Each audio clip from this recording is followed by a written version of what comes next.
कुछ दिन से इंटरनेट पर सैमसंग की नई वर्चुअल असिस्टेंट छाई हुई है जो कि कह रहे हैं कि रिप्लेस करेगी सैमसंग के बिक्सबी को। इस new 3D model assistant Sam से, जिसका नाम है पूरा समंथा, लोगों को अभी भी ये फुली क्लियर नहीं है कि ये चीज कितने सही है और क्या सही में बिक्सबी सैम से रिप्लेस होगी। अब सबसे पहले हम चलते हैं कि सैम का पूरा फंडा क्या है। सैम क्रिएट की गई है लाइट फार्म में हाइल के कैलिब्रेशन के साथ। हाइल एक मार्केटिंग कंपनी है जो कि सैमसंग के थ्रू ओन है। जैसे ही सैम की फोटोज इंटरनेट पर पोस्ट हो गई, बस फिर कुछ ही मिनटों के अंदर पूरा इंटरनेट इससे फ्लड हो गया। लोगों को सैम का लुक्स काफी पसंद आया और ट्विटर पर भी ये कई घंटों तक ट्रेंडिंग में रहा। और तो और रेडिट पे सैम के लिए 60K मेंबर्स तक जुड़ गए। एनिमे वर्ल्ड में तो सैम को वाइफू मटेरियल तक डिक्लेयर कर दिया। अगर सरल शब्दों में बताए तो इसका मतलब है कि एनिमे वर्ल्ड में कौन आपकी पसंद है और जिसे आप एज अ वाइफ पसंद करेंगे। लाइट फार्म जिन्होंने इसे बनाया है, एक स्टेटमेंट जारी किया था उन्होंने कि हमारी टीम ने खुद को इस प्रोजेक्ट के लिए काफी अच्छे से रेडी किया और रियलिस्टिक मटेरियल्स, खासकर की कैरेक्टर्स के बालों और कपड़ों पर ज्यादा ध्यान दिया ताकि सैम दिखने में काफी ज्यादा अट्रैक्टिव दिखे। सैम एक जबरदस्त प्रोजेक्ट है हाइल एजेंसी और लाइट फार्म के बीच, और इस प्रोजेक्ट को लेकर भी हम काफी ज्यादा उत्साहित है। इंटरनेट पर सैम की पोस्टिंग के बाद लाइट फार्म ने अपने वेब पेज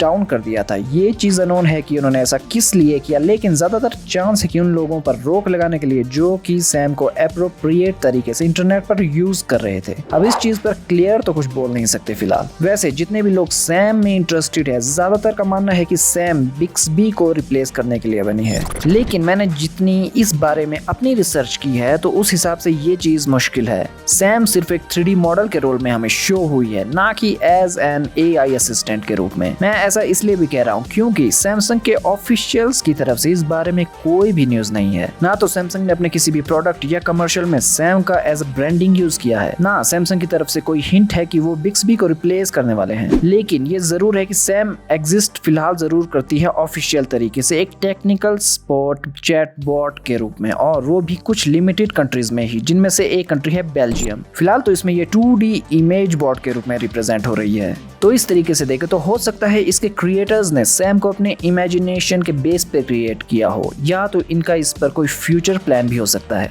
लेकिन फिर भी लाइट फार्म पर आए तो उनका कहना है कि हाइल उनके अनेक कोलैबोरेटर्स में से एक है इस प्रोजेक्ट के लिए। हाइल एक एडवर्टाइजिंग फर्म है सैमसंग के अंदर, तो टोटली इस चीज को रिजेक्ट भी नहीं किया जा सकता है कि फ्यूचर में ये हो नहीं सकता है। तो फिर अगर सैम एक्चुअल में रियल है, और भले ही इसकी पॉसिबिलिटीज कम भी है, लेकिन अगर ये न्यूज सही भी बैठी तो भी ये तो 0 चांस है कि ये बिक्सबी को रिप्लेस करेगी। इससे ज्यादा चांस इसके 2D टेक्निकल सपोर्ट चैटबॉट को रिप्लेस करने के हैं। मतलब ये कि आपको सैम आपके सैमसंग स्मार्टफोन में देखने के लिए नहीं मिलेगी। फिलहाल अभी नजदीकी फ्यूचर में तो बिल्कुल भी नहीं। हाँ, लेकिन सैमसंग इस 3D मॉडल सैम को अपने फ्यूचर एडवर्टाइजिंग वीडियो में यूज जरूर कर सकता है। और क्या पता सैम एक neon character as an artificial human tag के रूप में हमें देखने को मिले, जो रियल टाइम में ह्यूमंस के साथ इंटरेक्ट कर सके। फिलहाल तो ये ख्याली पकाव है, लेकिन क्या पता कब जैसे सैमसंग आके ये अनाउंस भी कर दे। लेकिन फिलहाल के लिए तो आप सैम को आप एक 3D मास्केट के रूप में लेके ही चलिए। तो ये कुछ न्यूज थी सैमसंग की हाइप सैम AKA समंथा को लेकर। तो अगर आपको ये वीडियो पसंद आई हो तो लाइक और चैनल को सब्सक्राइब करना कंसीडर कीजिएगा। तो आप देख रहे हैं अभी पांडू पांडा, और मैं मिलता हूँ अब अपनी नेक्स्ट वीडियो में।